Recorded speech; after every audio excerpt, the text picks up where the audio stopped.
কৃষি অফিসাররা কোনো সুযোগ সুবিধা আমরা পাই না। এই ধানটা হতো নিম্নে 28 মণ 27 মণ করে ধান হতো, এখন উঠতে গেলে 22-23 এর বেশি যাবে না। ধান লাগানোর পরে থেকে কৃষি অফিসার আসলো না। সমস্যা 2বার ওষুধ দেওয়ার পরে ধানের কোনো সমস্যা ছিল না।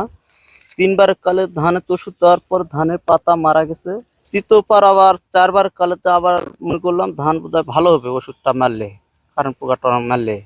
তো না, আমাদের পরিমাণ আর বর্তমান বৃদ্ধি হচ্ছে, মানে আরো ধানের পাতা আরো বেশি মারা গেছে। ধান লাগানোর পরে থেকে কৃষি অফিসার আসলো না। মুজি পাতাটা যেটা, এই পাতাটা আগার থেকে মরে মানে গোড়া পর্যন্ত এই জিনিসটা আস্তে আস্তে আস্তে আস্তে বিস্তারণ করতে করতে গোড়ার থেকে চলে যাচ্ছে, যার কারণে গোড়াতে ধানের চিটা, শীষের মাথার দ্বিতীয় অংশ পর্যন্ত দানা, তারপর থেকে চিটা কাটতেছে ধান গোড়ার দিকে, গোড়াতে দানা হচ্ছে না। এই ধানটা হতো নিম্নে 28 মণ 27 মণ করে ধান হতো, এখন উঠতে গেলে 22-23 এর বেশি যাবে না।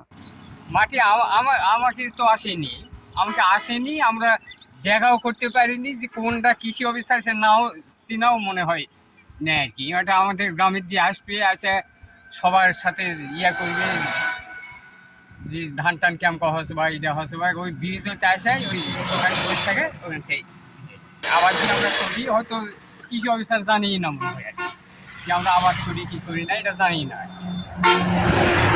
কয়টা গিয়ে আসলে আমার দেখা হলো, কথা ভালো মতো বলবো না।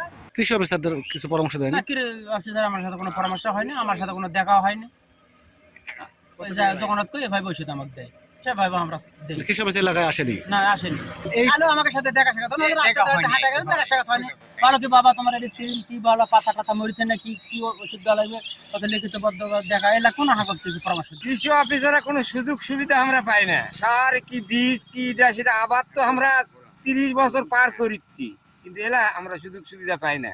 কিন্তু আমাকে খেত আবাদে আসা হয়তো দেখা কি হচ্ছে না আবাদ করি বা কি ওষুধ প্রয়োগ করা লাগবে, কতটি সার দেওয়া লাগবে, এলা বিষয়ে কোনো আমরা কিছুই পাই না। যে ব্যাকটেরিয়া জনিত পাতা ঝলসানো রোগ, এটি মূলত যে আপনার প্রাকৃতিক যে বৈরী যে আবহাওয়া, সেই আবহাওয়ার কারণে, যেমন ঝড় বৃষ্টি এবং এরপরে অতিরিক্ত গরম তাপের প্রবাহ, এই কারণে এই ব্যাকটেরিয়া জনিত পাতা ঝলসানো রোগ এটি অল্প পরিমাণে প্রায় 1.12 হেক্টর আক্রান্ত হয়েছে। আচ্ছা, বিঘা প্রতি এক্ষেত্রে অতিরিক্ত যে ইউরিয়া, এটার কারণে অতিরিক্ত ইউরিয়া ব্যবহার কারণেও এই রোগটা হতে পারে। এই ক্ষেত্রে আমরা কৃষকদেরকে পরামর্শ দিচ্ছি যে বিঘা প্রতি 5 থেকে 10 কেজি হচ্ছে পটাশ সার প্রয়োগ করা, এবং সেই সাথে আপনার বিভিন্ন ব্যাকটেরিয়া নাশক, ব্যাকটেরিয়া সাইড যে ওষুধগুলো আছে সেগুলো পরামর্শ মানে প্রতিরোধের জন্য আমরা পরামর্শ দিচ্ছি।